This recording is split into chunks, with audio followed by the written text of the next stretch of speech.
where our goal is understanding and learning about work-life balance.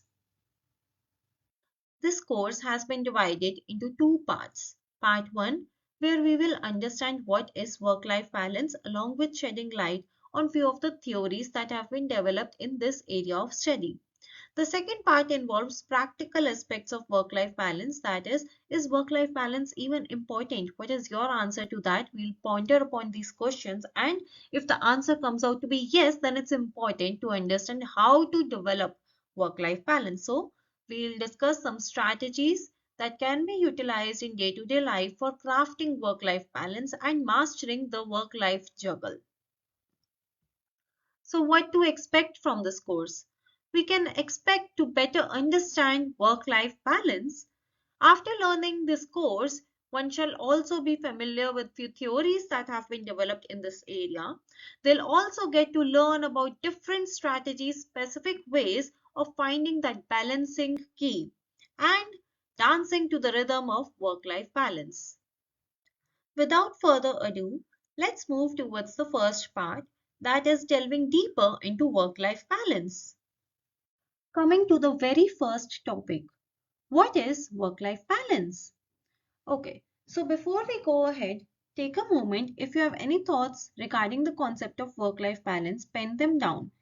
Meanwhile, I'll explain what is work-life balance based on the definitions that have been developed by diverse researchers, and one of those being Kirchmeier. Now, as we move ahead, different researchers' names and different people's contributions might be mentioned. So, in case there's any pronunciation mistake, please forgive us for that, specifically with names of these contributors.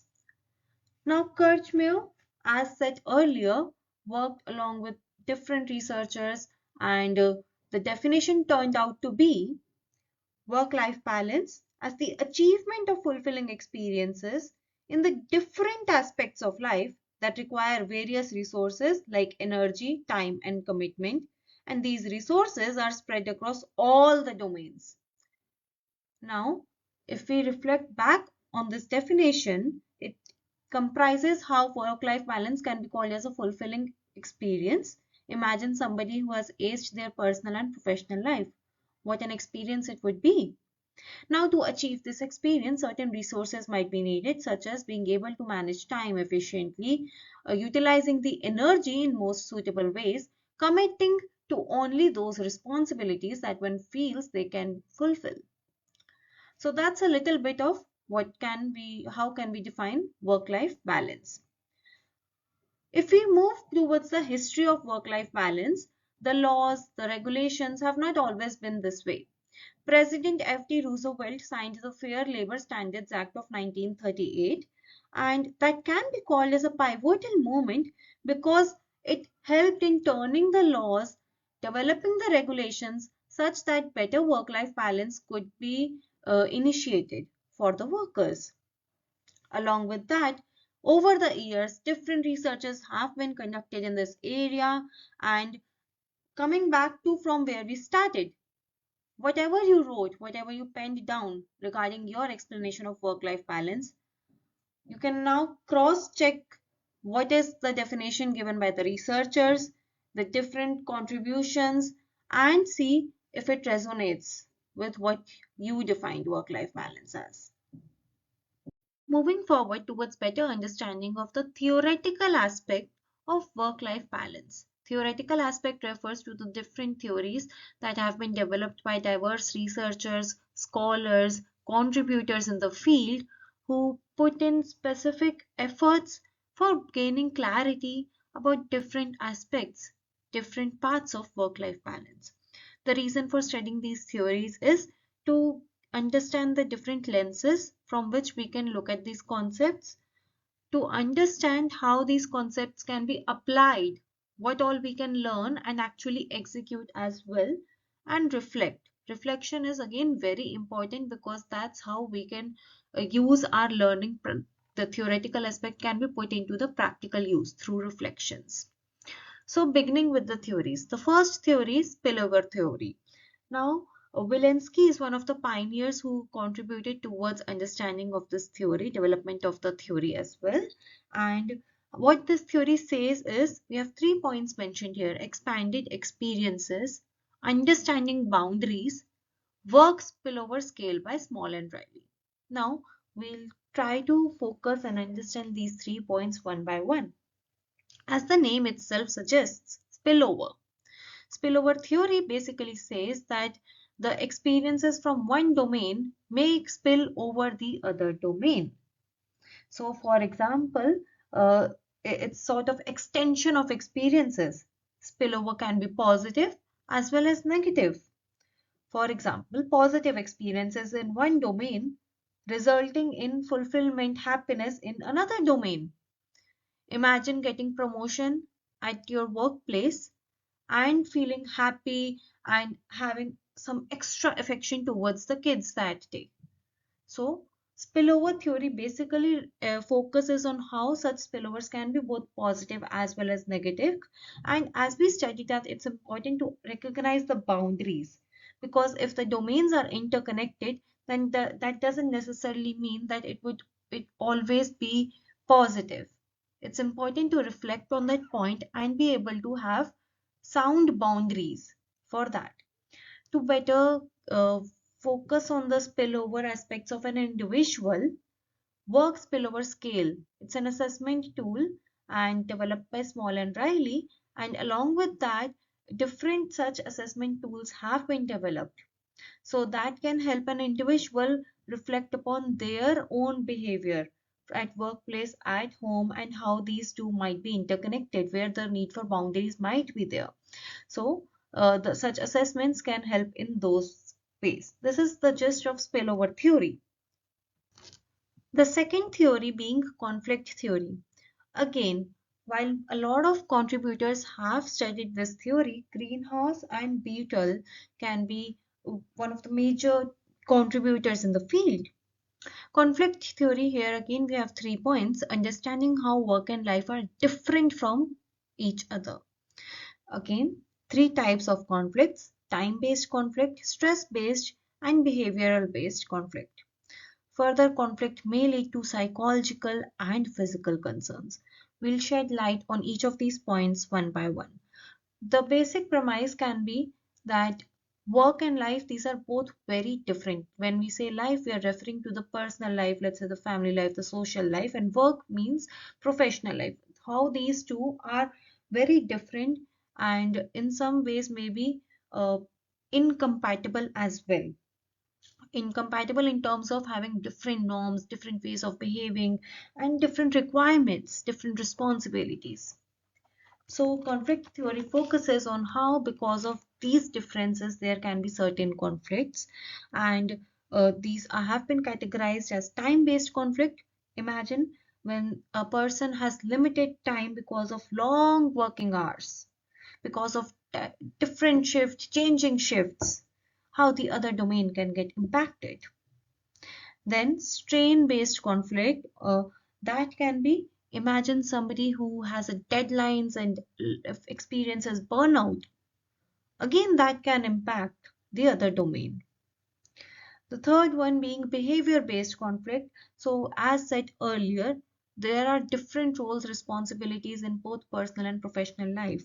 Somebody who is a boss at work may be parent at home, maybe a child at home as well to their parents.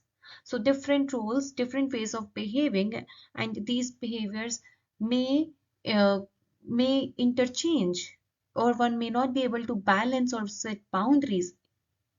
So this is what conflict theory tries to focus on, emphasizes upon. And then conflicts may lead to psychological, physical concerns, as discussed in the examples: burnout, exhaustion. There are a lot of physical concerns also that one might experience along with the emotional stress based different concerns. So, understanding these theories can help us better reflect upon our own life and learn whatever we can imbibe from them, whatever is needed, wherever boundary setting is needed. We do understand the importance of boundaries, right? Well, along the similar lines, a plethora of researchers worked upon the concept and tried to understand border and boundary theory. There are basically a lot of components, and we have mentioned three over here. How do workers create their boundaries, the different types of boundaries, and the flexibility. Now, as we move forward, we will be covering each of these. So, basically, the focus of border and boundary theory can be around how workers are trying to create as well as preserve and, in case needed, change their boundaries so that they may create that experience for themselves that helps them live their life in the most suitable way. Now, in order to do so, they can create boundaries as per, it can be again very subjective. What might be boundary setting for one person may not be for the other. So again, that's where researchers come in play, and they help us learn about that. There can be different types of boundaries as well, such as psychological boundaries, behavioral boundaries, certain boundaries that are very strongly set, and certain boundaries that may be weak. And further, we have flexibility of boundaries. What is flexibility of boundaries? Nowadays, we may have observed that there are opportunities having work from home or part-time work. So the ways in which boundaries are being flexible so that again the workers can live the most suitable life as per the convenience. These are few of the many aspects of border and boundary theory. Moving forward towards the enrichment theory. Here again we have 3 points. How quality of life, QOL refers to quality of life here, can be improved because of experience in one role. Think of that. What do you think? Then using resources gained from one aspect of life for another domain. And pathways for enrichment, effective and instrumental. What these 3 points are trying to tell about. Again, in enrichment theory also, while there are different researchers who have worked upon the concept, Powell and Greenhouse can be two of those major contributors. What this theory talks about is how enhancement in one domain can be dependent on gaining resources in another domain. So it may sound a bit similar to positive spillover. However, it's different in terms that when we're talking about positive spillover, we are mainly referring to transference of experience or mood. However, here in enrichment theory, the resources that are gained from one aspect of life can positively enrich the other aspect of life. And how? The pathways for enrichment, what are these? These are effective and instrumental. When we say effective, we are referring to positive behavior or the emotions, and how these can impact the other domain. If these are gained from one domain, how they can impact the other one. Similarly, when we are talking about instrumental, we are referring to the skills gained in one domain. If somebody learned about delivering presentations, giving speeches in one domain, let's say professional life of their life, they learned these skills, how these skills are also helping them in their personal life. So this is basically a gist of enrichment theory as well as border and boundary theory. Multiple researches have been conducted to better understand compensation theory. In the development of this theory, when we hear the word compensation, we can sense that something is being, maybe something is compromised and the other one is being more fulfilled, somewhat like that. And compensation theory talks along the similar lines, that is how if there's a lack of fulfillment in one domain, the individual may seek compensation for that in another domain. For example, lack of fulfillment in personal life. If an individual feels that they are not happy, they are not feeling satisfied with the social life that they are having, with the family life they are having, they may compensate for that by investing themselves more and more in the other domain. Now, compensation is described as a negative relationship between work and family. The reason for this being that negative, because the relationship is occurring in case there are negative experiences in one domain, and that may result in perception of the other domain positively. So because of negative experiences in one domain, we are assuming or we are perceiving the other domain to be more positive. So this is a little bit about compensation theory. One can reflect upon life to better understand this theory. Has this ever happened when they felt that they were more invested in something just because the other thing was not going so well for them? So, here are some questions that you can ask for yourself while reading these theories. We have covered a lot of different theories so far. We covered compensation, we started with spillover theory, then we also studied about the the conflict theory, we studied border and boundary theory. We can ask these questions to just get a glimpse of what all we have learned so far. How much do you relate with these theories? You can answer this for yourself. Do you think these theories have any limitation, any strength? According to you, what would that be? And with the help of these theories, if you can try to enhance your work-life balance, how would you do that? Is there any contribution from the side of these theoretical aspect that helped you better understand as well as impact one's own work-life balance? After learning about what is work-life balance and the various theories that have been developed around this concept, we shall now move forward towards the second part of this course, the part where we will aim to learn the art of work-life balance. As we move ahead, we will be shedding light on a number of strategies that can help us balance both work, that is professional life, as well as our personal life. And before we do that, once again, take your sheet of paper, pen down the answer to these questions as per what is your understanding. Beginning with, is work-life balance essential? Do you think it's even essential that we've been talking about it for so long? Is work-life balance even important? Imagine a life with only work or with no work at all. The extremes. What would it look like if somebody is not working at all, or if somebody is only working, only consumed by their work? Imagine such a life, and what are your perspectives? Can each person's understanding of work-life balance differ? What are your perspectives regarding this again? So, what may be work-life balance for you? Is it necessary that the same definition would be for your friend or for your neighbors? Or can each person's understanding of work-life balance differ or shall remain the same? Howsoever it is, you may take your time, reflect upon these questions, and answer them as per your understanding.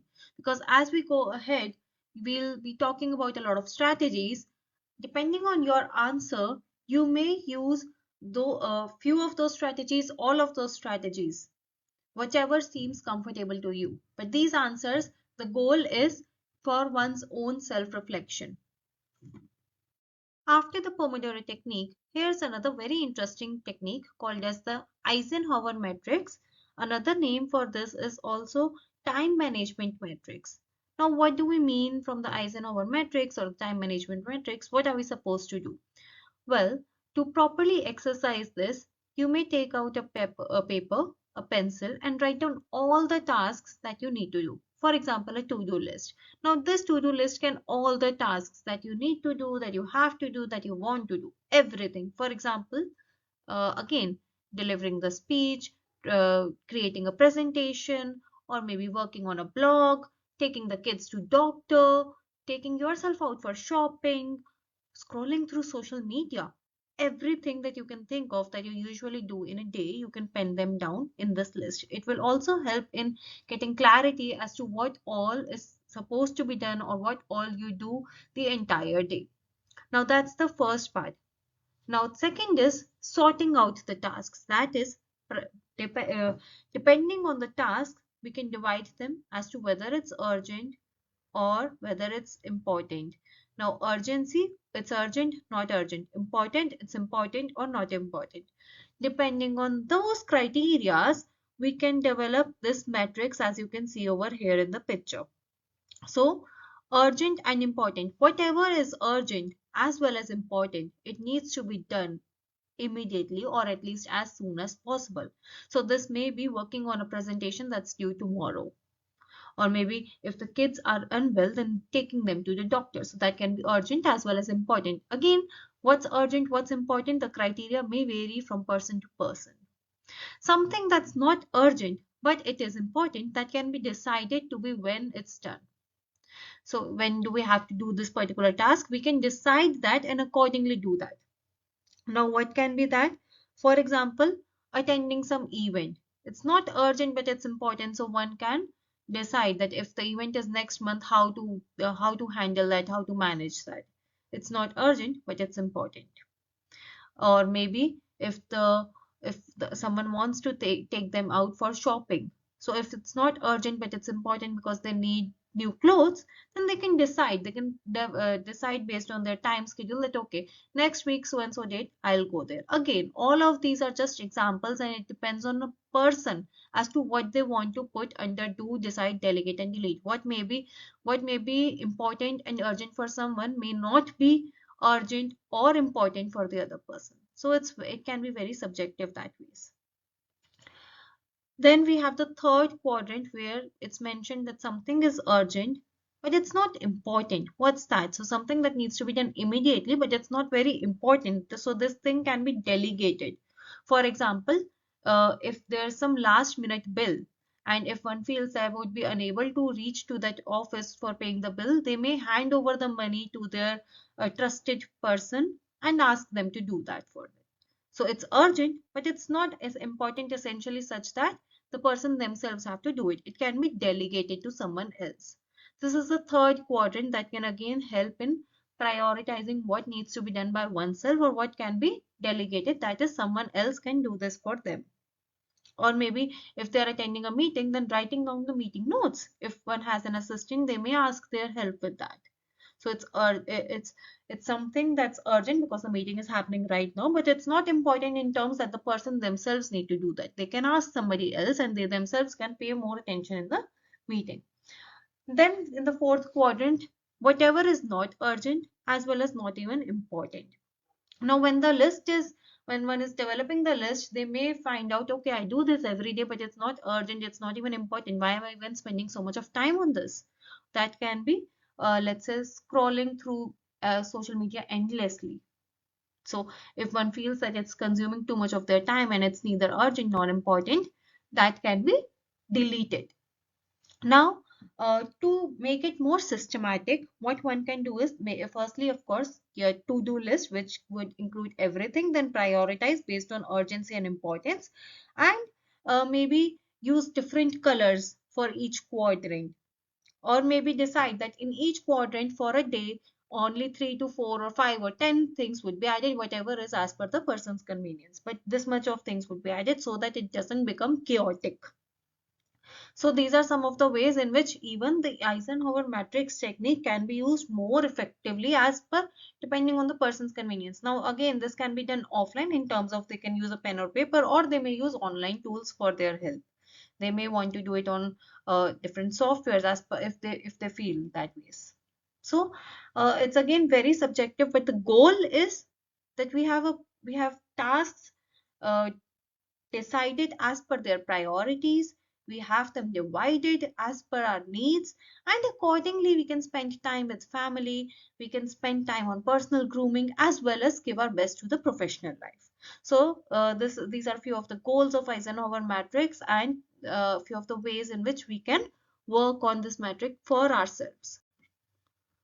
The third strategy we have with us for crafting work-life balance is SMART goals. Now, what are SMART goals? We have heard of smart TV, smartphone, but SMART goals, well, what are SMART goals and how do we develop those? We'll learn all about that over here. So, SMART goals have been researched again in a lot of ways, and George Toran is one of the contributors who has tried to help create these SMART goals, bring them to us, and he's just one of the many people who has worked in this area. Now, SMART is an acronym and each alphabet stands for a particular word. We'll talk about that in detail right now. So SMART stands for specific, measurable, achievable or attainable, relevant, and time-based. So each of these 5 words have their own specific meaning. Yeah, beginning with the first word that itself is specific. So what we are trying to refer to over here is our goals should be SMART such that they should be specific, measurable, achievable, relevant, and time-based. Now, how can a goal be specific? For example, whatever goal you have, think to yourself, is it specific? Have I specifically mentioned that I need to accomplish this particular thing, or is it just very vague? For example, I want to become successful. That's a good goal. However, what are you planning to do in order to become successful? So it can be, I hope to get promotion by next year. So that's comparatively more specific, isn't it? That's how we decide if our goal is specific or not. We can reflect, we can ask ourselves certain questions that we may ask are, have we mentioned the goal precisely? Have we mentioned how is it supposed to be attained? And what are the steps that can be taken? So these are few of the many ways in which we can identify whether it's the goal that we have mentioned is specific or not. Then measurable.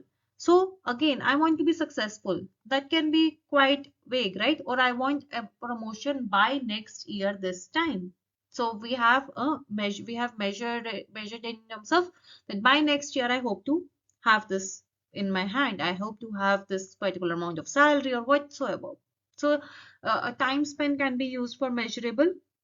One may in terms of, for example, if somebody is a blogger, then measurable might be that I hope to have 1,000 views on my blog by next day.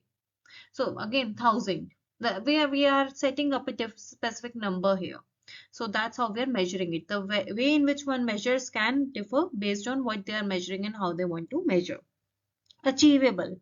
Imagine one has set the goal that's completely imaginary sort of goal that they feel that they have just set, but after a certain point they might themselves feel more disappointed if they are unable to accomplish that goal. Therefore, we want to make our goals achievable or attainable. That is, they should be something that one feels that yes, they can actually do that. It's not unrealistic, it's realistic.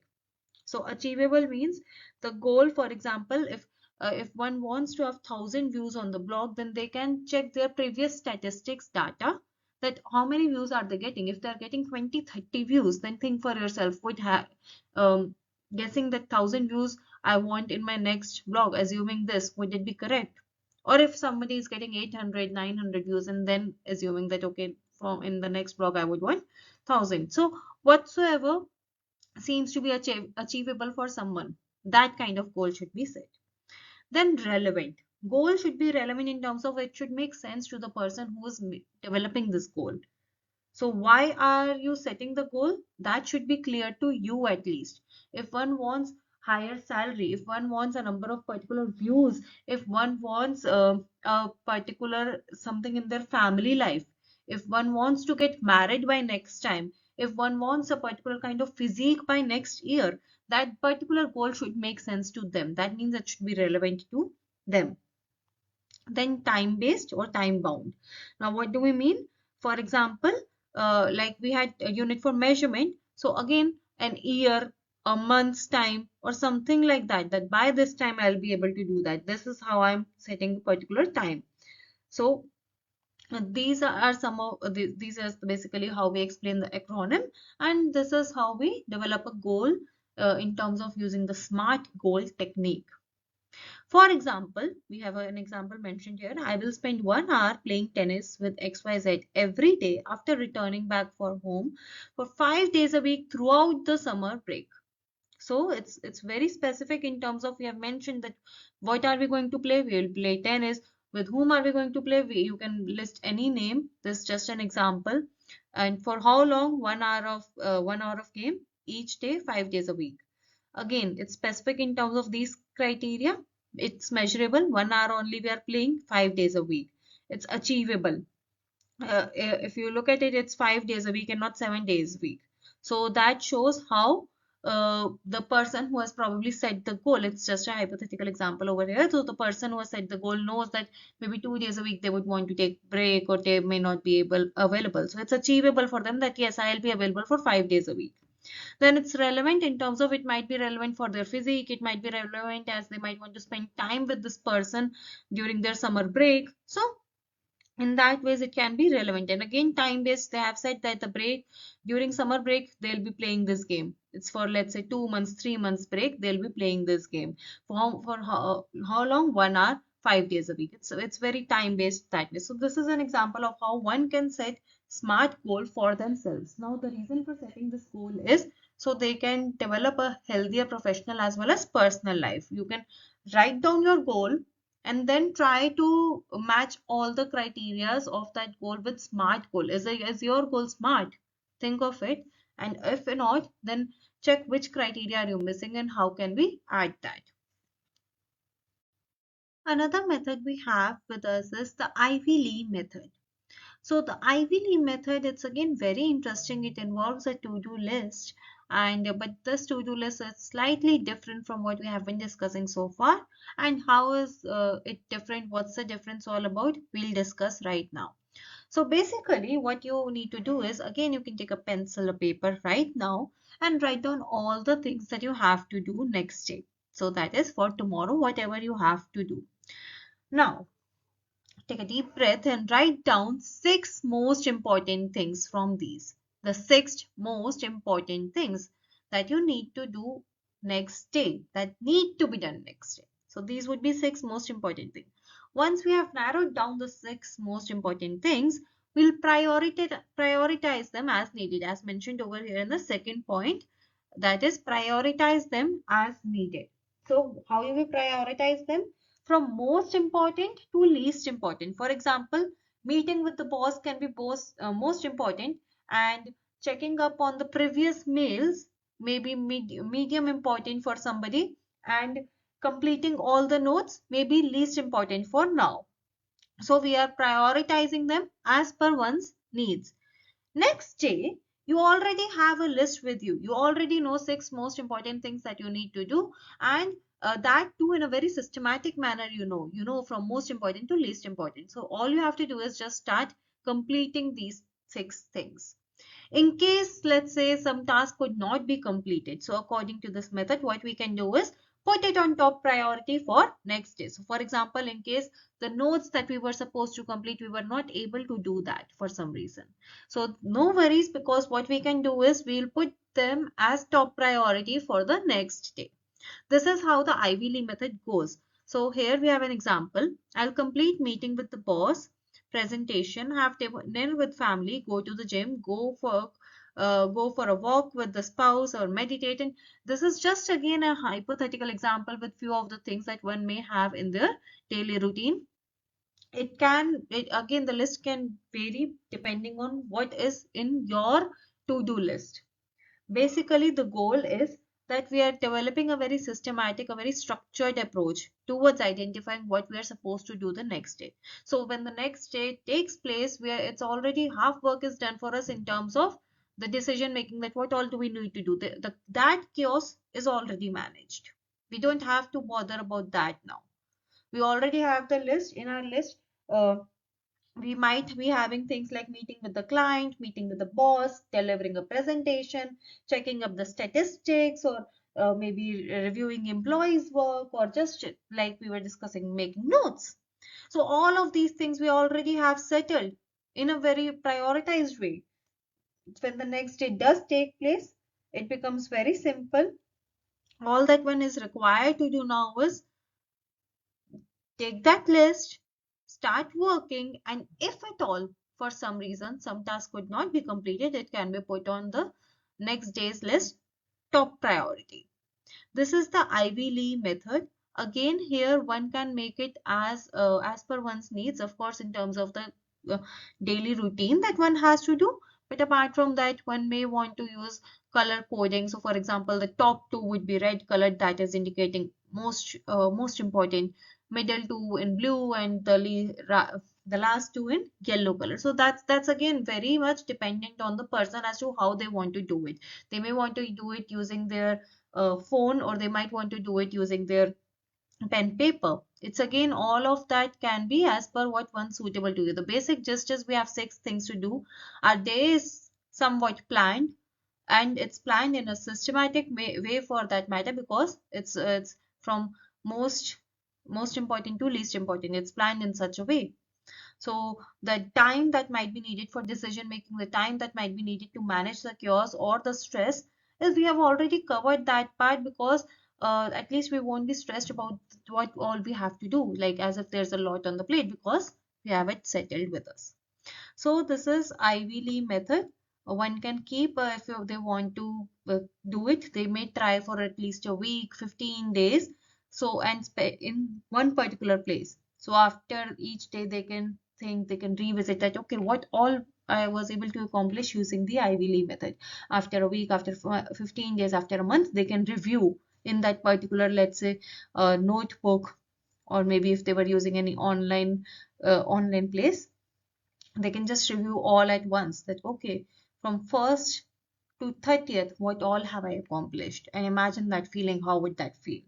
So basically this is the gist of Ivy Lee method: writing 6 most important things prior on the basis of their priority, going one by one. In case something is not we weren't able to complete it, putting it on top of the list for next day. Yes. Pareto rule, or the Pareto principle, or the 80 by 20 rule. Well, these are the different names for this technique, the fifth strategy that we are studying right now, that is crafting work-life balance, fifth strategy. Now, what this rule indicates is that in life there can be diverse aspects, and they all may not be equally distributed. Think about it. And this thought can help us recognize the importance of time management, how different aspects in life may not be equally distributed. Now, this might sound a bit confusing right now, so to gain more clarity, let's understand some examples. According to this rule, 80% of our consequences are caused because of 20% of the efforts.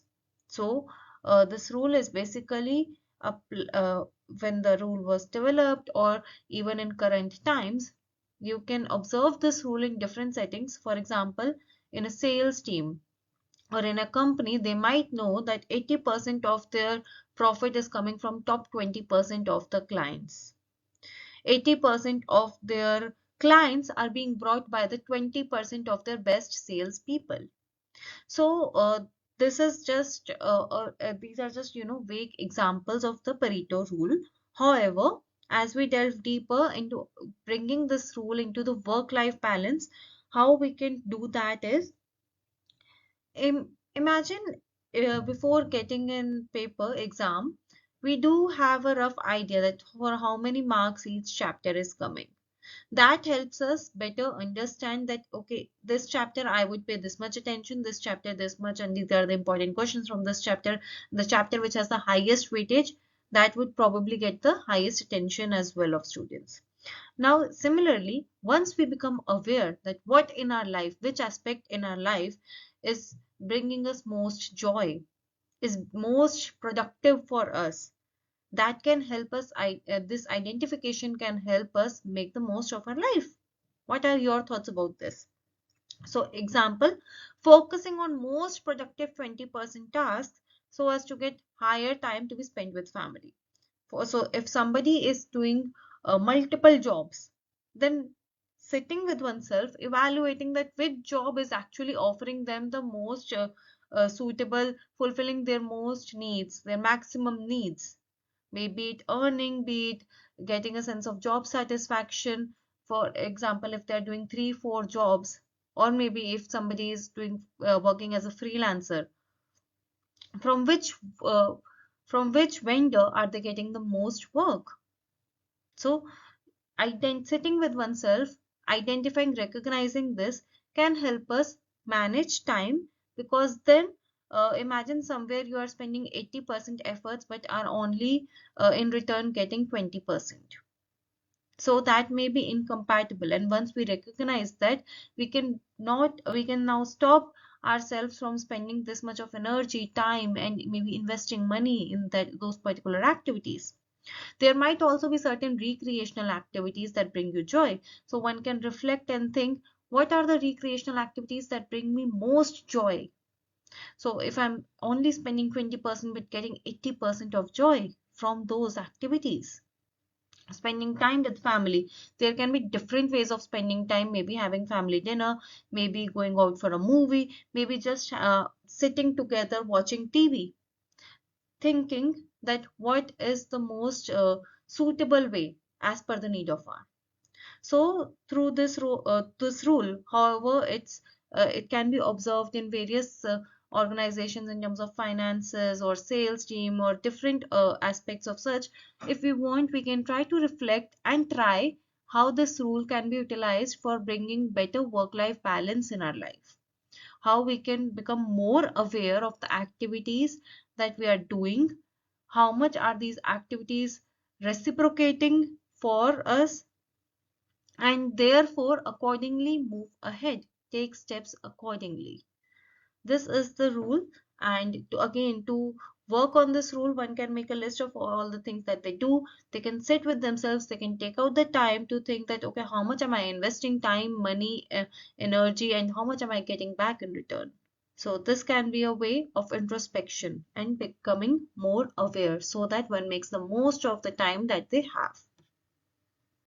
Another very interesting technique we have for crafting work-life balance is using personal Kanban. Now, what is Kanban? It's a Japanese word, and it basically can be understood as the card that you can see or a signboard. So as it's visible in the graphics over here, here we have four columns and each column has specific heading.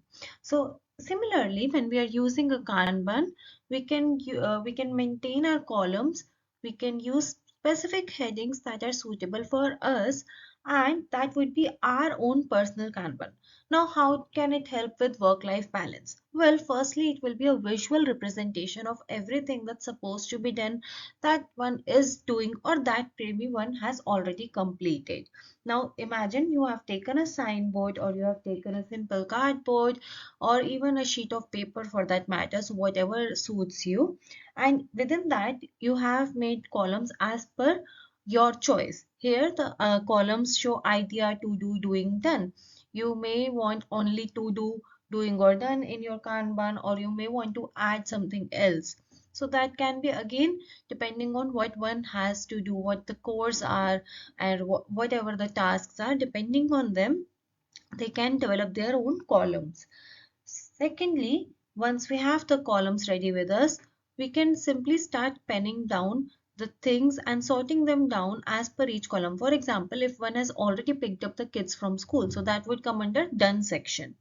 If one is already doing, that is preparing notes for the meeting, that would be under doing section. If something is supposed to be done, for example, dinner has to be prepared. So this is a visual representation. Now, it can be customized as per the individual. One way in which it can help in maintaining work-life balance can be, imagine you have a Kanban and you have uh, kept it at a place where it's accessible to the entire family. So your professional as well as personal commitments are mentioned in that Kanban, and the family can also see that, okay, from this time to this time, the person would be busy with the meetings.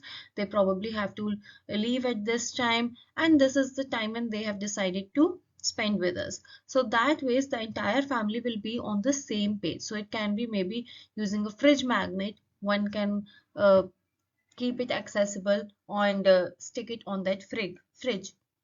So this is just one of the many ways in which personal Kanban may be used. Then why are we using this? What is the benefit? It helps in firstly understanding the workload. So for example, if kids are already picked up from the school, it will come under done section. And how would that make you feel? Something that's already done. A sigh of relief, wouldn't it give? Well, once you have that sigh of relief, you can celebrate achievements. So by the end of the day, if you want to celebrate everything that you have already accomplished or done, you can celebrate those achievements. So creating a Kanban for the family, it can include family meetings, it can include maybe responsibilities that this and this has to be done by this particular member, and at the end of the day, certain milestones, certain achievements can be celebrated. Now, some of the ways in which this Kanban can be more thoughtfully developed can include, firstly, number of tasks in each column. So we can have that limit. It again depends on person to person that if they want to have this limit. So 5 tasks in each column or maybe 7 tasks so that it doesn't become chaotic. One may also use color coding if they want. They may use as many visual cues as they want. The color coding can be again based on the priority, say, or priority level of the thing that needs to be done. Basically, so again, there have been researchers to better understand personal Kanban. Benson and Barry are two of the pioneers. They can be called as two of the pioneers who worked in better understanding of this Kanban. And the goal can be understood as it helps in becoming more systematic, more structured. We can keep things in order. So we know what needs to be done, what we are already doing, what has already been completed, and it's easily accessible as well. It's something that maybe you, if online also, if you feel like you can share with the family, if you're creating the Kanban online, if you can use that particular tool to share with the family. So the Benson and Barry have worked a lot in this area. Apart from that, there can be other contributors as well who are, because researchers keep going. But the goal is to understand what works for us. So, a personal Kanban is basically like a signboard which can be made easily accessible if you want for yourself only or for the entire family as well. Basically, you can again understand the workload, celebrate your achievements, and develop your own personal Kanban accordingly. 135 rule. Well, what comes to the mind when we heard these numbers for the first time? 1, 3, and 5 is specifically as a rule, and the rule is for helping us craft work life balance. So, what can these numbers indicate? How can these numbers contribute towards crafting work life balance? Well, the rule basically helps us in prioritizing tasks, dividing the tasks, and managing time more efficiently. Now, how do we do that using these three numbers? We all have a lot of tasks in our daily routine, be it delivering a speech, be it doing laundry, preparing dinner, and taking some interviews or whatsoever. Each person can have their own list of tasks. Now, as per this rule, we can divide those tasks into three categories. The first one is one big task. Now, what may be big task for A may not be big task for B. So, what may be big task for someone might actually be a small task for another one. So, this may be subjective. However, we will be sharing certain examples to help us better understand. So, for example, one refers to one big task. Now, what can be a big task? Uh, Delivering a presentation or acing that sales pitch that one has been trying to do for quite some time. So, big task may have a lot of intensity, it might require a lot of efforts, and it may be urgent. So, what might be big task, as said earlier, for someone may not be big task for one, but that again can vary from person to person. That's one big task. Then from three, we have three medium tasks. Again, medium tasks, some examples may be helping kids with their homework, preparing dinner, doing the laundry, or maybe following up on the emails, or responding to the emails, or all of these things, catching up with neighbors if that is a task as well. So these can be medium tasks. So the next thing we have in this rule is three medium tasks. Now, what do we mean by five? Five small tasks. So again, small tasks may be anything, picking up the dry cleaning or maybe getting groceries, just responding to that one email, or writing down a letter, or taking notes. Whatever are your small tasks in the day, those can be done in different times of the day. Five small tasks will be writing down. So how this rule can help us is basically, imagine Sunday evening, you sit down with yourself, think of everything that's pending for Monday. Write them down. It's like a to-do list. However, this time we'll be categorizing them into three categories. One big task that has to be completed on Monday. Three medium size in terms of again intensity, urgency, or maybe the efforts needed. Again, what might be medium, subjective. It can be subjective. What might be medium for someone may not be medium for others. So, three medium tasks, whatever you feel are three medium tasks, and five small tasks. So, sit down Sunday evening, write down these three categories, tasks for each of these, and the next day on Monday, you have it easier for yourself because now you won't be spending a lot of time thinking about everything that there's on the plate. Rather, you'll have a list. which is categorized as well. So the big task, maybe if it's high priority or important as well, you might want to do it first. So the next day, your time would be saved. You would have prioritized list, and you'll have it with you. You can keep it on maybe a notepad. You can maybe use your the gadgets for the creating this list, whatever suits you. You may also do color coding here if needed. For example, one big task written in red color, three medium in green, and five small with yellow. So howsoever one wants to create this list, but the rule helps us prioritize and divide our tasks and accordingly go ahead with them. So this is the gist of 135 rule. And again, for work-life balance, we can add both personal as well as professional tasks as a part of this rule. It may, if somebody wants, they may only add professional tasks for this rule, or if somebody wants, they may add both, or if somebody wants only personal. But since we're talking about work-life balance, we can try being open with this rule and add whatsoever tasks we have. By the end of the day, we'll aim to complete 9 tasks. And imagine after a week, when you reflect back, 7 big tasks would have been completed. 21 medium tasks would have been completed. So on, you'll imagine how that would feel. So many tasks, so many small tasks, so many big tasks, medium sized tasks, and imagine how would that feel after a week when one reflects. So this is the beauty of 1, 3, and 5 rule. Has it ever happened that there's a big task, difficult task that's been pending for quite some days, and because one has been unable to carry forward that task, other day-to-day activities are also suffering. So, for example, there's a presentation that one needs to work on. Let's say it's a quite difficult, it requires a lot of research, and the person is unable to do that now, be it because of lack of motivation, lack of efforts, or whatsoever the reason might be, they have been delaying it. And because they have been delaying that presentation, working on that presentation, other small tasks of the day that may not be as important, but yes, they of course need to be done as well, have also been suffering. So these other tasks may be spending time with family, going out for a birthday party, or working on other meetings, or delivering some speech, or all of these other tasks. Well, if this is something that's relatable, then here's a technique that can help with this. That's eat that frog.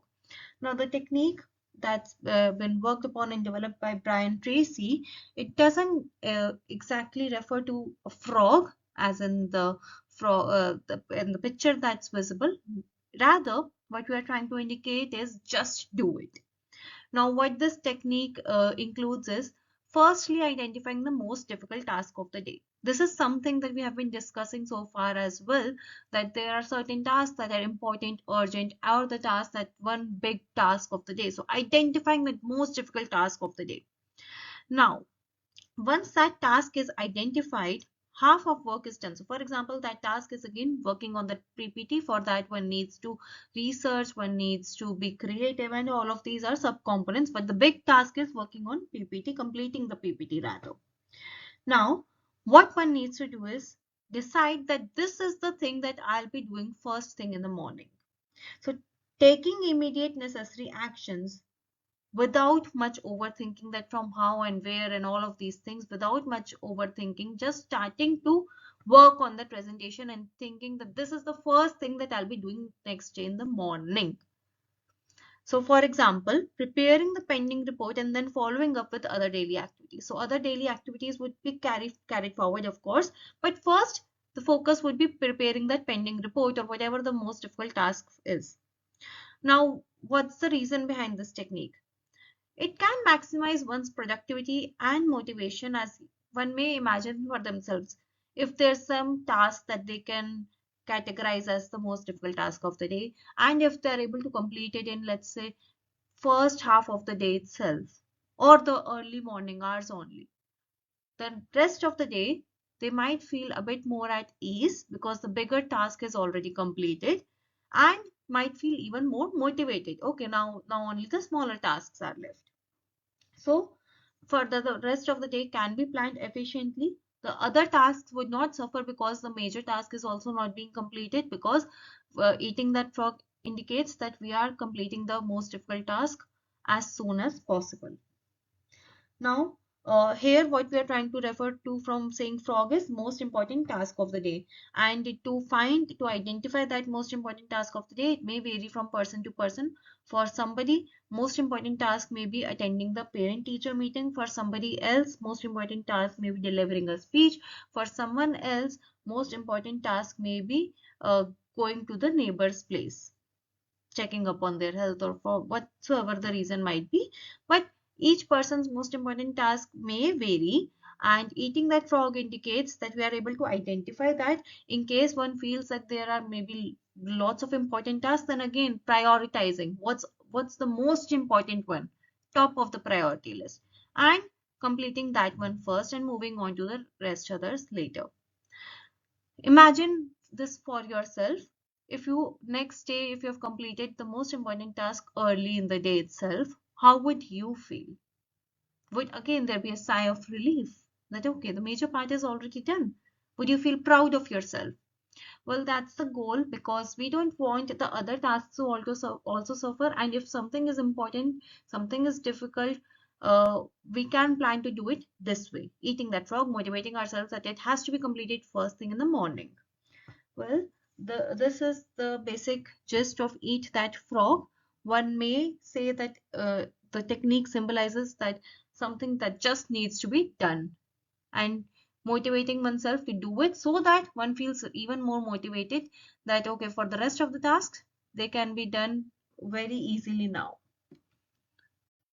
Now, think about it. Has something like this ever happened, that even after developing and working on a to-do list, one ends up spending all their time doing things that they should not be doing?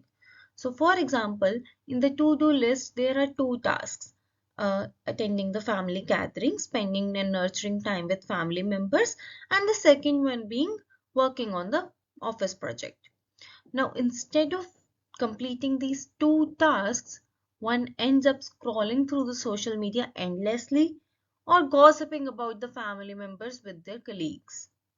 Well, if this is something that's relatable, not just this example, but the fact that even after having a to-do list, one ends up doing things that they should not be doing, then a new idea has been recently revolving around.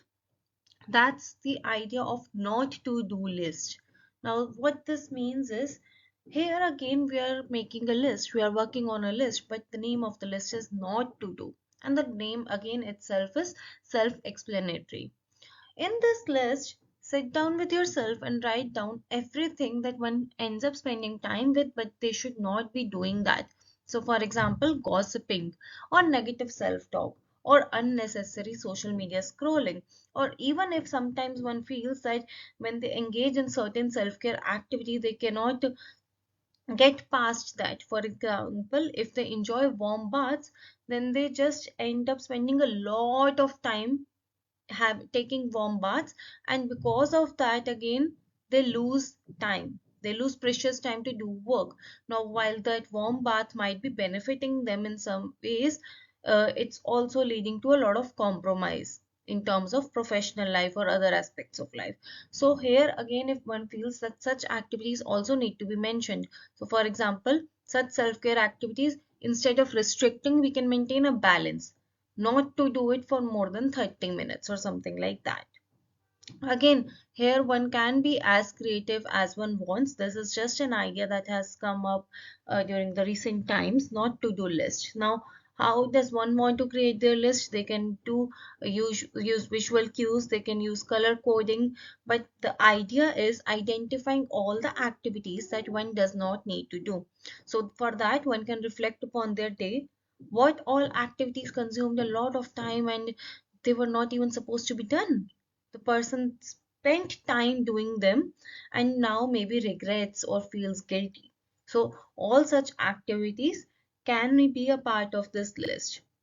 So these are the activities that should be avoided. Now the person is also becoming aware that okay, here are the things that I'm not supposed to do. And as per needs, reviewing and revising the list. So for example, The warm bath, if one feels that yes, now one has been able to manage taking warm baths as a way of rewarding oneself after completing the to-do list, and they are able to manage that the time is also restricted, then if needed they can remove it from not to-do list if they feel that yes, now they have controlled the time span for which they would be taking that warm bath. So again, as per their own needs, as per their own circumstances, the list, this not to do list, can be reviewed, can be revised. So again, it can vary from person to person. An individual may review and revise this list weekly on the basis of, okay, all these things were restricted and now I feel I've gathered control over them. I won't be scrolling through social media. So maybe they do not need to be a part of this list anymore because now I've automatically become more aware. So something else if one feels like adding. For example, spending a lot of time gossiping. If one feels that, okay, this needs to be worked upon, this needs to be focused upon more. Or maybe negative self-talk, criticizing oneself constantly. So again, the purpose of creating this not to do list is becoming aware of those habits that one has started to become the habits that have started to become a part of one's life, and they are hampering their growth. So once we become aware, we can try to avoid them, and as needed we can try to revise this list so that it meets the current circumstances in the most suitable way, and it helps us not hamper our growth but actually uh, develop a better well-being, better professional and personal life. So this is all about not to do list, rather just about not to do list. Has this ever happened that even though there's a lot on the plate, one keeps on delaying the work, especially the important work? It keeps on getting delayed, be it paying the electricity bill, submitting that important report, or taking that meeting with employees. We keep on delaying it until the very last moment. Well, that's what we also call as procrastination, right? Now, to overcome procrastination, Neil Fior has worked a lot on this area and contributed by developing the now habit. What is the now habit? It talks about ways in which one can continue with their life successfully by completing all the tasks as well as enjoy their time. And how do we do that? We have one point mentioned, unscheduled. Unscheduled allows us to basically take out time for all the self-care activities. So, for example, maybe if one enjoys something in their leisure time, such as listening to music or watching movie, or maybe socializing, or for example, if they are into swimming or maybe working out at the gym, all of these things if one enjoys, then taking out specific time in the day for all of these habits. So for example, from 7 to 7:30 I'll be in my gym or I'll be exercising. In the evening from 8 to 9 I'll spend time with the kids. In the afternoon from 2 p.m. to 3 p.m. I need some time to socialize with my friends. So here what we are trying to do is we are trying to take out time specifically for all the self-care activities. So we are scheduling those in fact. Now what happens in between, we'll have some time spaces which are not occupied, and there we'll put in efforts to work on our tasks. The goal is working for at least 30 minutes, and in those 30 minutes one should work without any distraction. So for this one needs to be familiar with what can be the possible distractions as well. For example, even a notification can be distraction sometimes. If one relates with that, then notification is a distraction. So maybe turning off the phone or keeping it on silent, or if so for someone else distraction is if suddenly family or kids enter the room, so maybe they can ask respectfully that please from this time to this time I'll be working 30 minutes of work. So that's how we are managing our daily life, using trying to use the now habit, that we're taking out time not just for our leisure activities, but in between the leisure activities we're trying to fit in where we can work, and work, when we are working, it should only be about work. So at least 30 minutes of work. Further, we are also breaking tasks into manageable steps. We said 30 minutes, not 3 hours. So if imagine had we said 3 hours of work, what would it have been manageable? It may be manageable for some, it may not be manageable for others, but we are trying to break tasks into small steps, such as of 30 minutes. So what we are doing is, for example, adding things to daily schedule that actually bring us joy. So as the examples were being discussed earlier, dinner with friends, or maybe having one's favorite meal, or sometimes even uh, having that power nap, or maybe a warm bath. We are actually scheduling these things so that we don't have to procrastinate. The goal is that we don't procrastinate. That's the goal. And we do things timely. That's what we are trying to aim for using the now habit. This is again a short, very brief summary of the now habit. Neil Fior has done a lot of work in this area to better understand and develop healthier habits so that one can successfully fulfill their responsibilities and try to craft a better work-life balance, a better balance in between their professional and personal life. Well, now that we have completed learning about 10 techniques for crafting work-life balance, here's a quick recap that can help us better understand which technique would be most suitable for us. We began learning with the Pomodoro technique. Now, what is Pomodoro technique? Well, you can try to reflect. We learned 25 minutes of working, then 3 to 5 minutes of break. Remember, this was the first technique that we focused upon.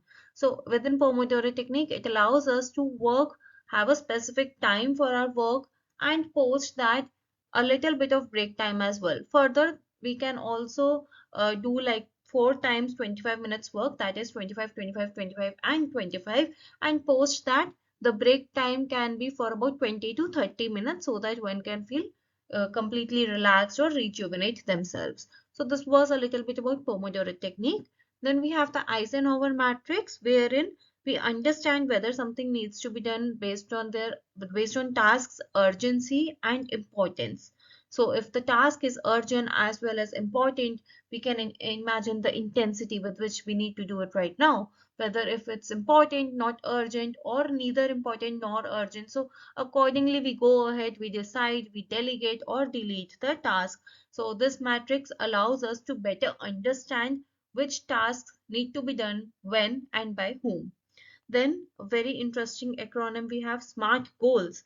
SMART goals: specific, measurable, attainable or achievable, relevant and time based. So basically the goals that we set for ourselves, be it personal or professional goals, be it goal of going for a family vacation or be it goal of becoming the manager by next 6 months, within next 6 months. So we have to we can try to understand rather whether the goal is smart or not. Then moving forward, we also learned the Ivy Lee method, which involves understanding 6 important tasks that need to be completed the next day. So again, sort of like a to-do list we are making, but here the focus is 6 most important tasks, trying that they are in the order of their priority, and in case one task could not be completed, it can be put on the list for the next day. Then we had the 80 by 20 rule, or the Pareto rule, which stated how 80% of our results or the consequences are majorly derived from 20% of the effort. So we can try to understand and reflect, introspect within our own life, in our both personal as well as professional life. What are these 20% of efforts that maybe if we can magnify, then the efforts would also be then the efforts would get magnified, and so would the consequences. The 20%, the major, the most maybe promising 20%. So we can reflect upon our own 20% here. Then the personal Kanban. Now what do we do over here? It's basically the visual productivity tool. It can be, as we discussed while learning, it may be set such that one's both personal professional life, or howsoever they want, maybe visual cues they want to add, it can be customized as per one's convenience. Basically the goal is to enable a little bit of flexibility, and in terms of that they would now be able to have a they would be having a proper schedule of tasks, what need to be done when, And further, the visual cues can make it easier. For example, red colored used for urgent tasks, yellow colored for medium, or green colored for something that can be delayed for now, that's not very urgent. So this is a little bit about personal Kanban that we learned. Then we have 1, 3, and 5 rule. These are three different digits which have three different indications as well. One big task for each day, three medium tasks, and five small tasks.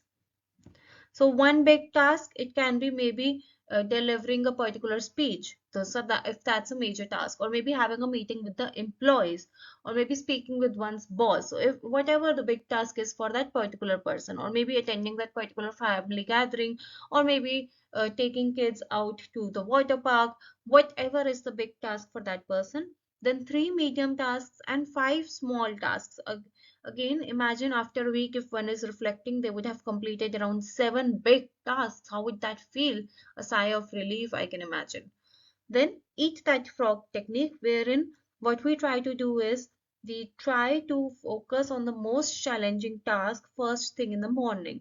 So the most difficult task, the biggest challenging task for us, we try to do that first thing in the morning. And why do we do that? Because again, imagine for yourself, if one has completed the biggest challenge of their day already by 12 p.m., the rest of the day would be should be comparatively more peaceful if one can reflect and try to understand, and they may be more even motivated, so that yes, the major part is already completed. Now I only need to do this, and this is not very heavy. If I can complete this big thing, then of course I can do this as well. So the goal is to help ourselves feel motivated as well as productive.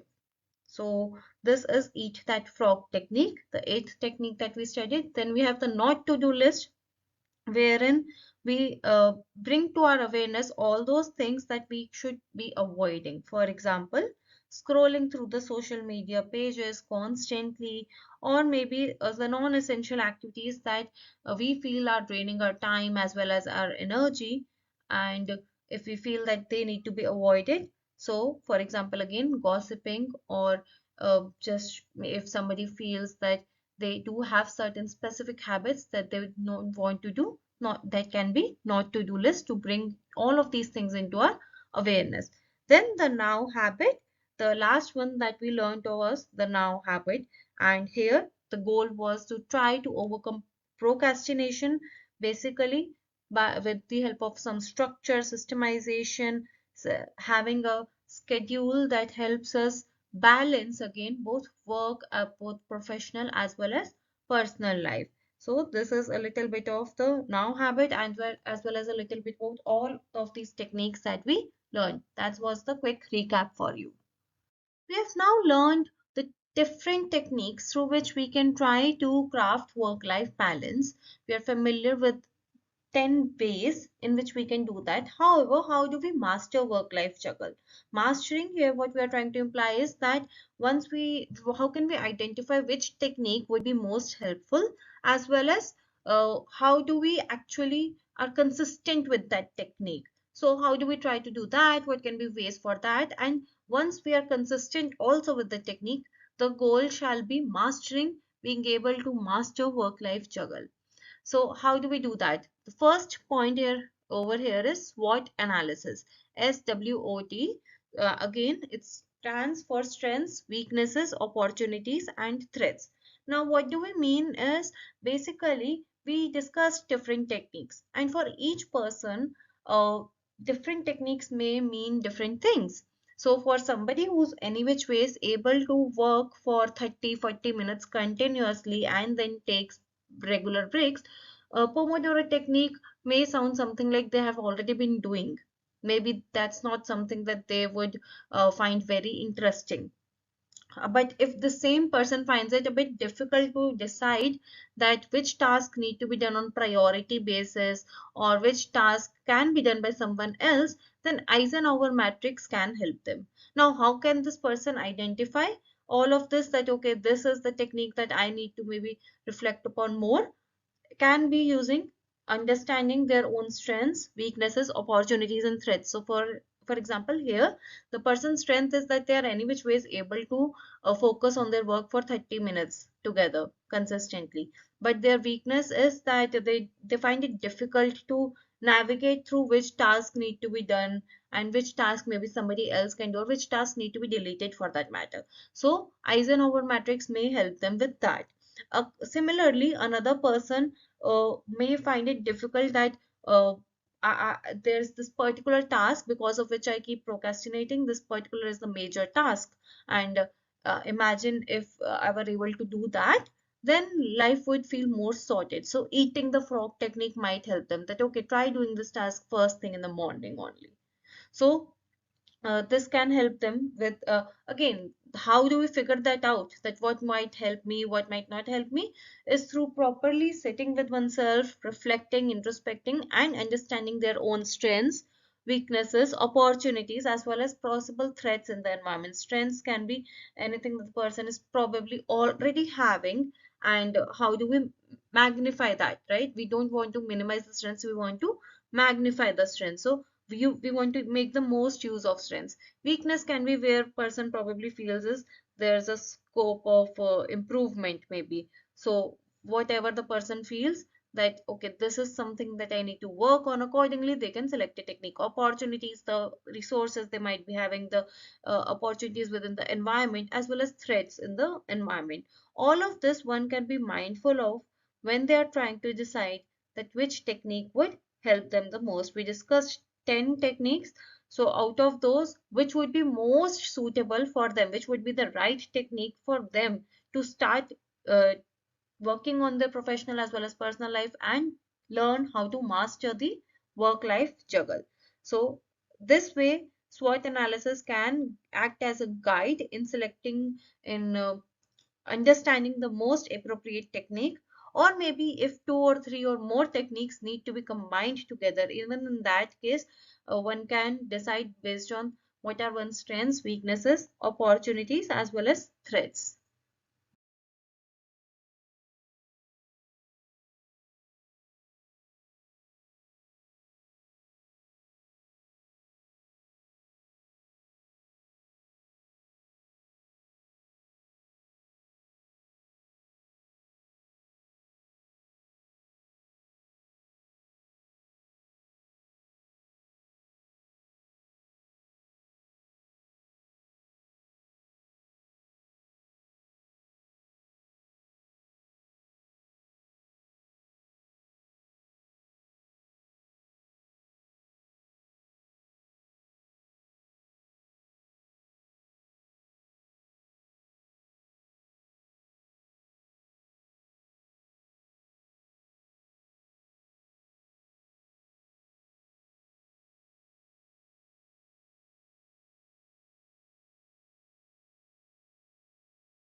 Now that we have learned how to start with basically understanding crafting work-life balance, as well as understanding our strengths, weaknesses, opportunities, threats, to identify the most suitable way for one's own self to craft work-life balance. Here are a few more points that can help in mastering the work-life juggle.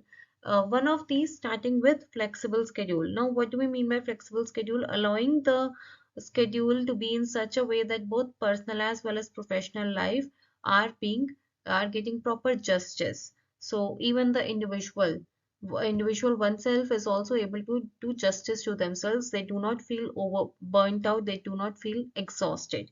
And flexible schedules, further, how do we do that? Maybe specific working hours if needed, part-time working at a place that maybe allows part-time work, or maybe freelancers, if that is something that someone finds might help them the most. So working free in a freelancing way, all of these are ways, or finding the particular organization that does allow flexible schedules. So for example, if somebody has to pick their children up from school, so getting that particular time frame to do that, to be able to do that, or maybe if somebody needs 2 to 3 days off weekly. So finding the right organization or maybe the right working style for oneself can help in fi further finding flexible schedules, rather than living with those flexible schedules. And the purpose of this is again so that there's no exhaustion. One is able to sail through the both professional as well as personal life very smoothly. That's what we are trying to do. The second point that we have is taking breaks. Now, even when we were learning the different techniques, be it Pomodoro technique, or we learned about setting our schedule and even unscheduling, we learned that how self-care is also very important. Even when we are setting the schedules, we try to put in some time for self-care rituals. So and that time should also be very well thought so that it doesn't take all the place, neither does it get completely overshadowed because of the work. So taking breaks, balancing, the art of taking breaks is also very important. Now taking breaks for oneself, for one's own self-care, or maybe for one's family time, depending on whatever break would mean for that particular person. So for one person, break might be spending time with family. For another one, break might be going to the parlor or getting spa done, something like that. So understanding what is break for you, understanding what brings you joy, what helps you release that stress, the work stress, and that can further pinpoint that okay, this is what I'll be doing when I take the break. So taking breaks, finding the time to take breaks, and being able to identify that what do one need to do when they have taken the break. Further, we have guilt-free vacation days. So vacation days, we do understand what are vacations. These are specific break days, relatively maybe prolonged. For example, a week or even a month sometimes. So vacation days, guilt-free vacation days. Imagine going for a vacation with the family, or going on a solo trip, but constantly being along with that vacation, being under that guilt trip, that oh no, or having that fear of missing out at work. So how would that feel? So it's important that when one is taking out time for the vacation days, try to do it in a guilt-free manner. So it's done such that when they come back from their vacation, they feel more rejuvenated, more boosted, and in terms of more happiness, a higher sense of well-being. That's what we are aiming for from guilt-free vacation days, be it with family, be it a solo trip, be it with friends, or be it with anyone. But the goal is that when, for example, when we discussed different techniques of working, we discussed how when even if you're giving 25 minutes to work, they should be without any distraction. Similarly, if one is going on for a vacation, they can try that the vacation is actually vacation and not loaded with fear of missing out at work or with guilt of not being at work right now. So plan your vacations also accordingly, according to your schedules, that allows one to actually master this work-life juggle. Along with the previously studied points, flexible schedule, taking break, guilt-free vacation days, here are a few more points that can be kept in mind so as to master the work-life juggle, such as scheduling social time. So be it while taking break, but scheduling social time refers to specifically allocating time that can be spent with friends, family, or with those who make you feel loved and with whom you feel happy.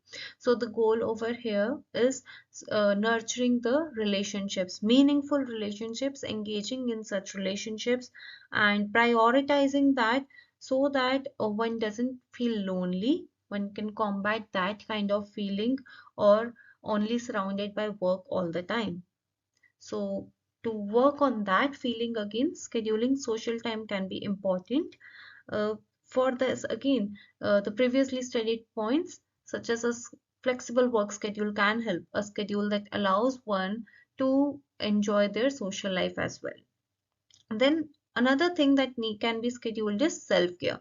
So one of the self-care technique may be vacation days that we previously learned about, but there are a lot of ways in which self-care can be a part of our daily routine, not necessarily by taking vacations, such as going for a spa, or maybe simply exercising, or meditation, or just reliving the childhood by engaging in the hobbies that brought happiness. So for example, painting, drawing, or maybe playing cricket.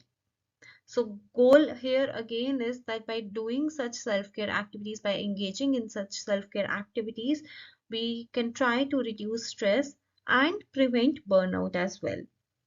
And again, what's important is to be consistent. So that it's not that once in a blue moon one's enjoying something that they actually like.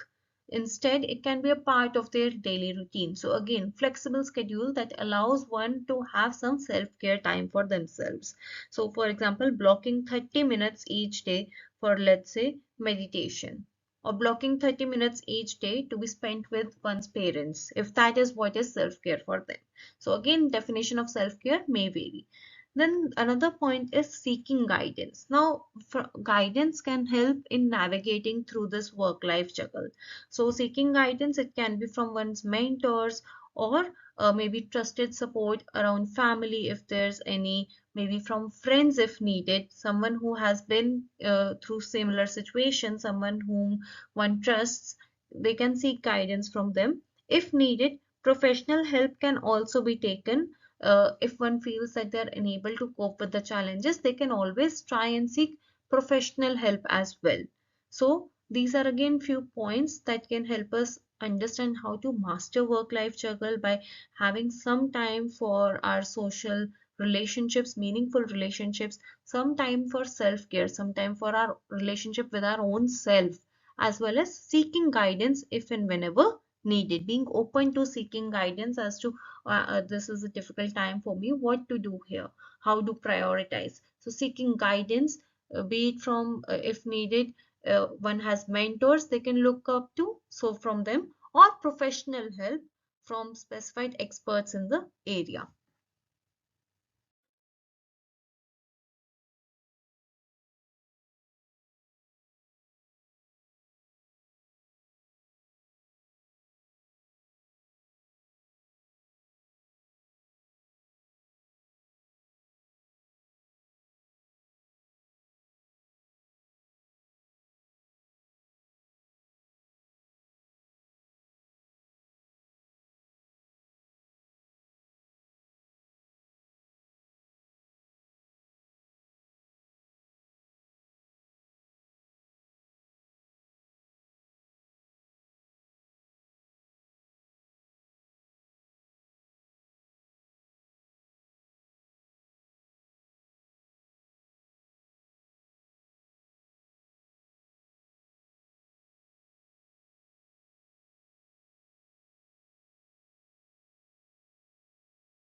Now, after learning about ways to develop work life balance as well as master the work life juggle, here are key takeaways from this course.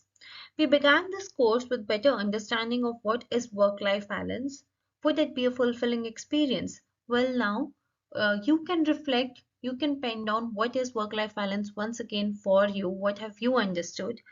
There are different resources that we learned that might be needed for maintaining work life balance, such as time, energy, and we also shed light a little bit upon how the regulations have been developed. We learned about FD Roosevelt Fair Labor Standards Act, and along with that, of course, there are so many different researches being conducted in the area and have been conducted in the area over the years for us to better understand, better learn work life balance. The theories that we focused upon included spillover theory, conflict theory, border boundary theory, enrichment theory, and compensation theory. Further, again, here one can recognize for themselves which theory would they find most appropriate, what can be the strengths or limitations for these theories, what can they learn from these theories and execute in their daily life so as to develop a better balance between personal and professional area. This was a little bit about what we studied, what we learned from part one of this course. Part two majorly focused upon learning the art of balancing work and life. So we reflected a little bit upon is work-life balance essential. Now that we have we are coming to the end of this course, we can further once again reflect, is it important? Once again imagine a life with only work or with no work at all. Would it make sense? What would be your perspective on that? Then we studied different ways through which we can try to craft work-life balance, such as Pomodoro technique, Eisenhower matrix, SMART goals, Ivy Lee method, Pareto rule, personal Kanban, 1-3-5 rule, eat that frog, not to-do list, the now habit. So these are the techniques that we learned, and post that we also understood how to identify which would be the most suitable technique for us, you and by understanding strengths, weaknesses, opportunities, as well as the threats. Then we focused upon how to master the juggle between personal and professional life. Once we become familiar with, okay, this technique would be most suitable for me, most appropriate for me based on my strengths and weaknesses, how to master that, how to master the art of balancing. And for that, flexible schedules, taking break, having some guilt-free vacations, scheduling some social time, scheduling self-care activities, and seeking guidance if and when needed. All of these points were discussed over here. Now, with that, here are the key takeaways from this course. Work-life balance, once again, it's a question that you can reflect on. Is it important? If it is, then what would be the most suitable way through which you can cultivate work-life balance for yourself? And further, post cultivating work-life balance, how can one be consistent with that? These are some questions to be pondered upon for one's own self, for an individual themselves. And further, something that we discussed over here while studying was also reflection, reflecting maybe on a weekly basis, monthly basis, so as to better understand that, okay, how are these techniques working out for me, reviewing them, revising them if and when needed. So this is a little bit about the key takeaways from this course.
Here's the conclusion slide.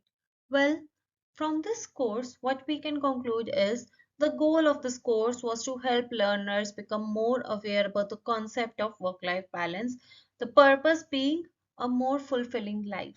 So that's what we tried to emphasize upon throughout this course, becoming more aware. That is why there were a lot of self-reflective questions and imaginary hypothetical situations so that we can widen our perspectives, broaden our perspectives. Now, again, the major goal being leading a fulfilling life. A fulfilling life, again, the definition may vary from person to person, but in a fulfilling life, if there are both the components, professional and personal, then how to manage both of them, rather, how to ace both of them, that is what we tried to learn from this course.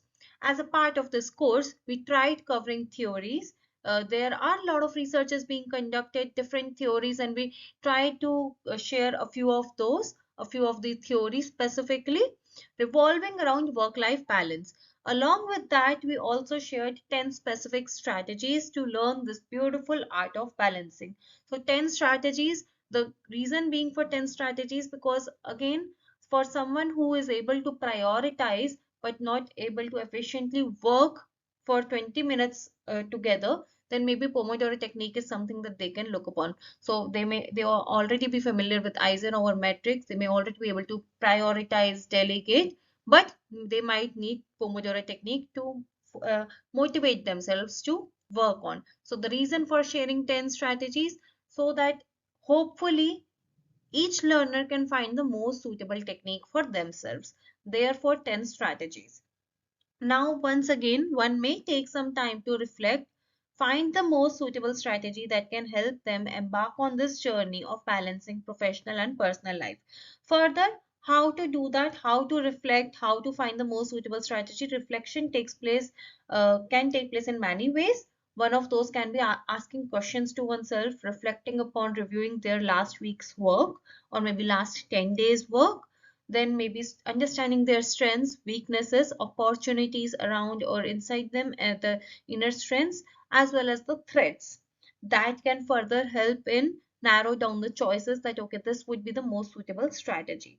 Further, we also discussed that seeking help can also be helpful, seeking guidance for that matter, maybe from a mentor, maybe from a senior, or if professional help is needed, if one feels that they are maybe experiencing burnout or exhaustion, or even otherwise, if one feels that yes, I need professional help, then taking guidance, taking professional help from the relevant expertise, a relevant person with specific experience can help.